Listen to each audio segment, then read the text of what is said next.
Zoom, live on YouTube. We are live on Instagram. Blessed rising, everyone. Happy Mother's Day. Let's get into our Sunday sanctuary. Today is Mother's Day.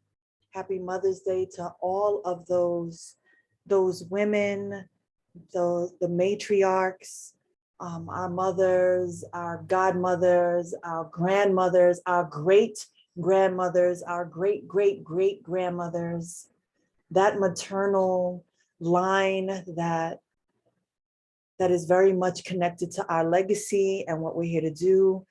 Happy Mother's Day to those mothers who are amazing. Happy Mother's Day to those mothers who were doing the fucking best that they could, because they too were not giving a roadmap on how to do this. And so today we celebrate all the mothers, whether you were a great mother or terrible at the job. We celebrate you, we honor you, we are lifting you. We are lifting those women who have never been able to have children, We lift those women who have lost children, who have miscarried because they are mothers.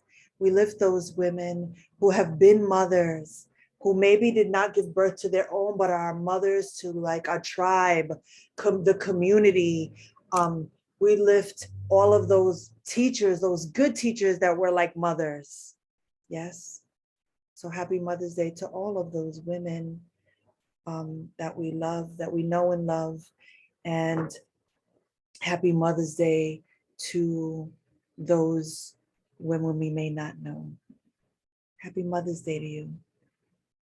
I pray that today is the day you feel celebrated. Yes, because you deserve it. You deserve it. May you rest. May you be pampered. May you be showered. May you be loved on. May you do nothing if that's what you choose to do today, not a fucking thing. Happy Mother's Day to you in all the ways you choose to celebrate or not celebrate this day. Maybe today is a good day to go to the cemetery and bring some flowers to some of those women that you have loved. Maybe you can go to the cemetery and bring flowers to someone who has never been visited. Yes. Welcome to Sunday Sanctuary. I pulled our title for today's service from Finding Soul on the Path of Orisha. Finding Soul on the Path of Orisa, a West African spiritual tradition by Toby Malora Corial. And chapter 6 is titled Healing and Honoring Your Spiritual Legacy. So I'm just going to read and jump around and take what serves you, right? Take whatever it is that you're feeling. Chapter 6, Healing and Honoring Your Spiritual Legacy. We all belong to such a far-reaching line of spirits that most of us can't even fathom what that really means. If we're lucky, we may have some sense of those who have preceded us by 50, 100, or even 200 years, but our lineage stretches back much farther than that, forming a thick chain of ancestral goodness and strength, as well as pain and suffering. Imagine, if you can, ancestors whose feet touched the earth, not just a generation or two ago, but centuries ago. Imagine them with you now, their sorrows reflected in yours, and their energy cleansing the road in front of you, assisting you in your struggles, and whispering ancient wisdom in your ear. In the West, we like to think of ourselves as self-created or as products of our parental upbringing. In reality, we arrive on earth laden with a combination of blessings and baggage bequeathed to us by all the members of our bloodline, by all our dead relatives, known and unknown. Some of this ancestral knowledge comes to us through our parents and caretakers. Some comes from a more distant link. For example, I learned to love books largely because my mother does. An affection she learned from her mother, a writer and poet, who learned from her father, and so on. I imagine somewhere way back in that part of my lineage, there is a bookmaker or a scribe whose life was dedicated to the written word, Ache Luz. I have also inherited from my mother a fear of using my gifts to open doors of opportunity, which for years has kept me miserable and barely making ends meet in my work life. This too, my mother learned from her mother, who was college educated but spent her entire adult life living in poverty. My grandmother, in turn, took this in from her Irish mother, who grew up dirt poor and then married into money, but never gave herself permission to enjoy it. Though the money could have allowed them to live more comfortably, she insisted that her little girls wear the same kind of rough woolen stockings she'd grown up wearing. Sometimes lineage works on us in subtle but riveting ways. I know my mother cries when she hears Native American chanting because her Indian blood remembers those songs, their purpose and meaning. The first time my hands ripped leaves for initiation ceremony, they seemed to move of their own accord, as if they already knew the motions, as if one of my ancestors who used leaves for medicine had stepped into my skin. Lineage works from deep within us and makes us who we are, and in many ways shapes how we choose to live out our lives. How beautiful. Welcome, family. Welcome. ¿Cómo te digo? First of all, today is May 8th, 2022. Today is Mother's Day here in the West, here in the US. Well, in the US, there in the US, because I'm in the Caribbean. But also, this is a very symbolic date for me. May 2012, I began my initiation process in La Regla de Ocha. From the dates May 5th through May 8th, I was receiving, in 2012, my guerreros. I was receiving my warriors. I received Elegua. I received Ogun. I received Ochosi. I received Osum. And then I was gifted on Mother's Day, 2012, by my padrino, Olocum, Aferefun Olocum. I received these 4 blessings in addition to receiving my medio asiento de santo, my eleques, my collares for Chango, Obatala, Oshun, y Yemaya. Aferefun Egum. Today's conversation, reflection, meditation is on honoring it's healing and honoring our spiritual legacy. My spiritual legacy is very connected to my spiritual journey and my understanding that through all of my fucking trauma, the violence, the abuse, the poverty, the misery, the anger, the rage, the grief, the losses, there was something I was supposed to learn in that journey. There was a spiritual lesson I was supposed to learn in that journey. And before I knew that I was a writer, those ancestors who were writers and scribes were calling me to research and investigate my spiritual traditions and use that medicine to heal myself. And in healing myself, I would heal the world. I would heal the fucking world, because I would serve as an example of how a little girl from Bushwick, Brooklyn would one day not only become a priestess, not only have 2 beautiful daughters, but buy land on her parents' land because all of that is part of legacy. And so today's conversation is, what is it going to take for you to honor your legacy, for you to heal and honor what you came here to do, what you came here to be, what you came here to bring? What is it going to take for you to trust that everything that is happening to you is happening for you? What is it going to take for you to learn the lessons? What is it going to take for you to ask for assistance from the only people who can really help you? Because it's not money, it's spirit that got you. That is where our riches come from. Yes. When we were born, we signed a sacred contract.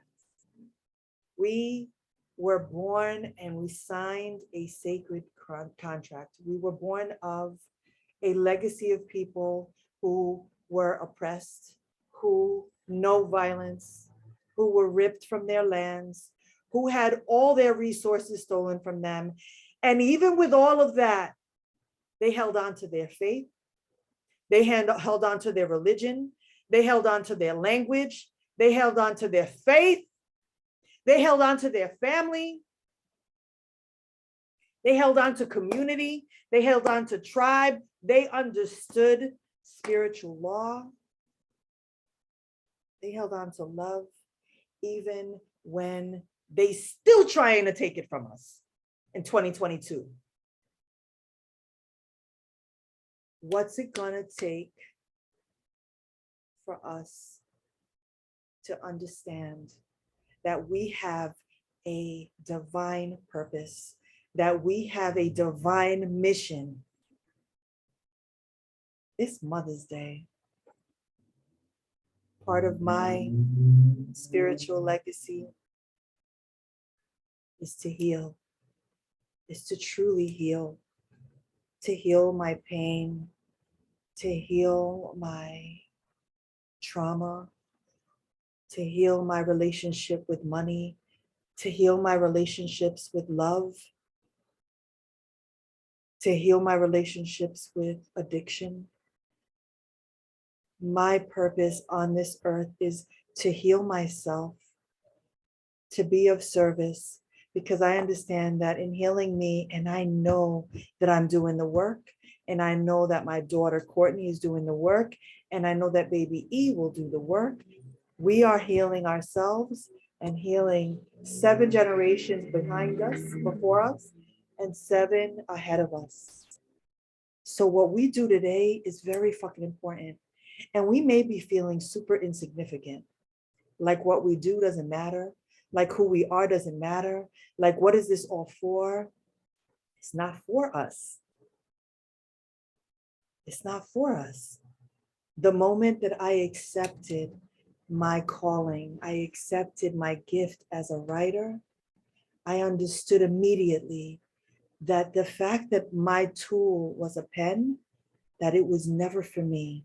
It would serve me and it would absolutely heal me, but it was never for me. It was always a gift that I would give others. And I'm true to that. I'm true to that. Everything I write, everything I share, everything I do, everything I create is absolutely with my legacy in mind. How will you be remembered? How will you be remembered? Lose for your spirit, brother. How will you be remembered? I want to give you a little more of this chapter. Clearing rocky ground. This is an important conversation because many of us feel very disconnected from our ancestral lineage.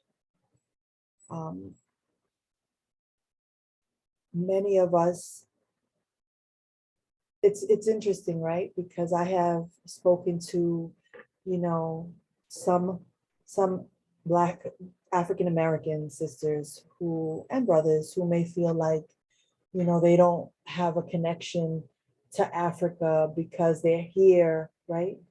so hundreds and hundreds of years later, and they don't feel that connection, where those of us who come from a Spanish speaking country, in Latin America, and our parents immigrated here, because there's a difference.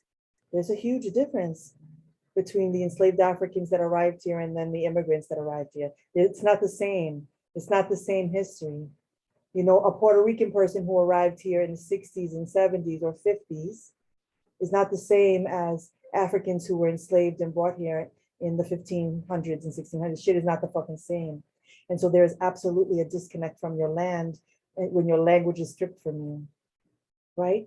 And Puerto Ricans and Dominicans and Peruvians, we have had the luxury of bringing our language and our traditions, still them trying to fucking strip us from it, telling us, speak English, this is America, you in America now. But there is a yearning for connection. And the truth of the matter is that Black folks in the US have absolutely a connection to Africa, to their motherland. It has never left them. And so my prayer is that folks begin to connect to those ancestors that they may not know, those indigenous ancestors, those Native American ancestors, those African ancestors. I pray that all of us, wherever we come from, begin to understand that our healing is directly connected to those ancestors that came before us. Yes? Clearing rocky ground. This section is called Clearing Rocky Ground. How do we deal with the rocky ground we sometimes encounter in the ancestral garden? In working with Egun, that is our dead, one of our first tasks is to dig down and test the condition of the soil. Is it moist and loamy, or hard and dry? Is it rich with nutrients or lacking in vitality? Has it been depleted or eroded? Does it need to be built up or refortified? When I first got down to my people's soil, all I did was cry, because all I could see were generations of intense family pain and separation. The list of grievances was harsh and long. Poverty, loss, ruptured families, incest, disowned and abandoned children, emotional and psychological abuse, shame, addiction, betrayal, lies. My family story was laden with pain, and it was all I'd ever known. I had no memories of grandmothers or older aunts or other family members who loved and protected me, whom I could count on. My ability to accept the principle that ancestors exist in our world didn't preclude the fact that I could not point to a single one who was a positive presence in my daily life.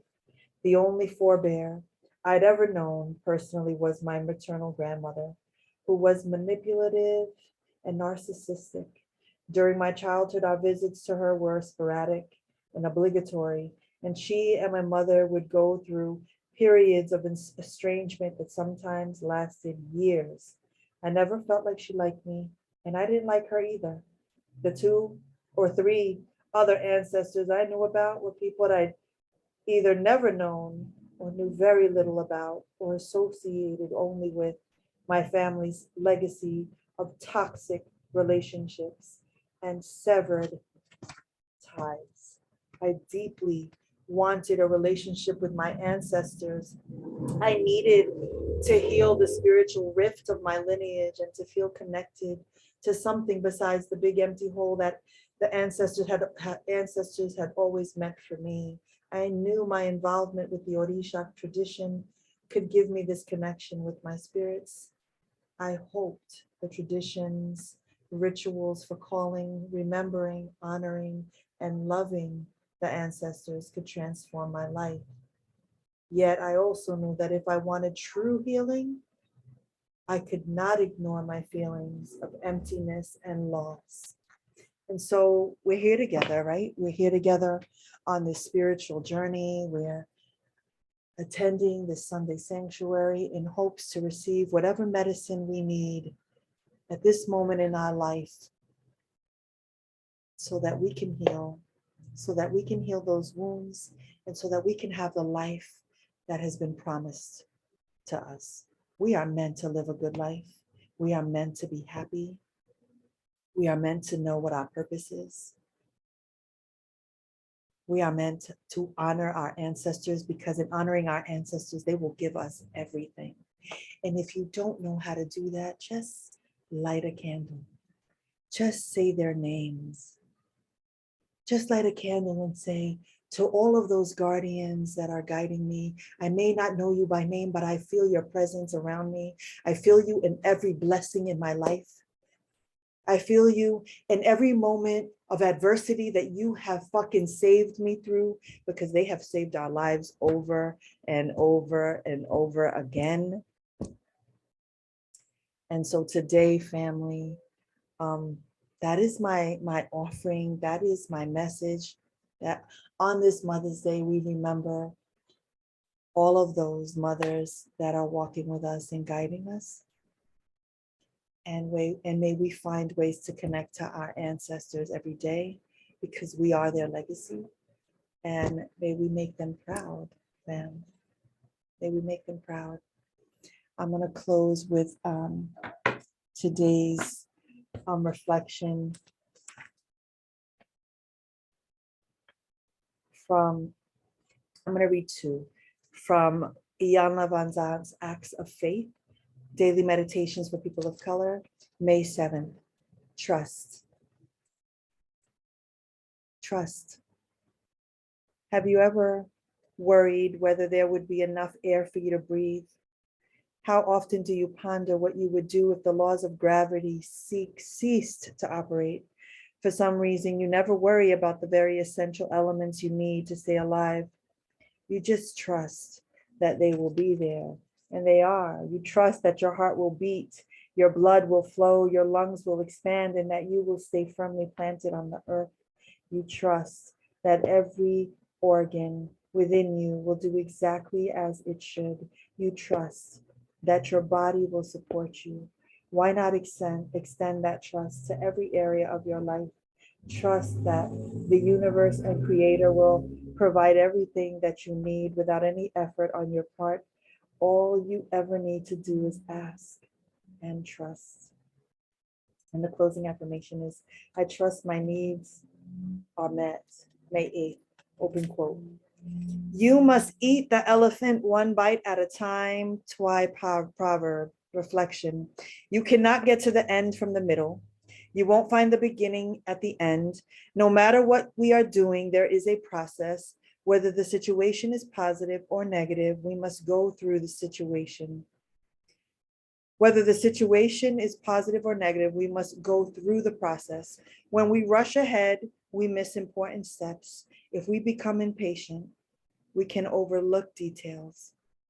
We must be willing to move step by step, inch by inch, to get to the end. There is no way to rush the process. When we are excited, we want to see how a situation will end. When the situation is unpleasant, we want it to end quickly, whether anxiety or fear, the anticipation of benefits or pain. No matter what we do, we must be willing to do it one step at a time. And our closing affirmation is, an inch is a cinch, a yard is hard. Family, that is our meditation for this Sunday. For those in the Zoom space, please share whatever reflection you're taking with you as we close out. I have shared an image on the screen with ways that you can donate to El Santuario. I do have news, family. We start the build on El Santuario in the next 2 weeks. I'm very excited. We are officially breaking ground. And so that is very, very exciting.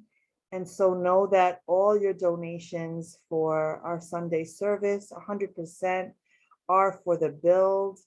Y'all don't even know how over the moon I am. So yes, yes. Barbara and Gwen, thank you for joining the Zoom. Um, if you have nothing to share, happy Mother's Day. I'm going to close out here. I'm going to close out in Instagram. And have an amazing Mother's Day. Have a beautiful, beautiful day. Ache, amen, namaste, and so it is. Peace, fam.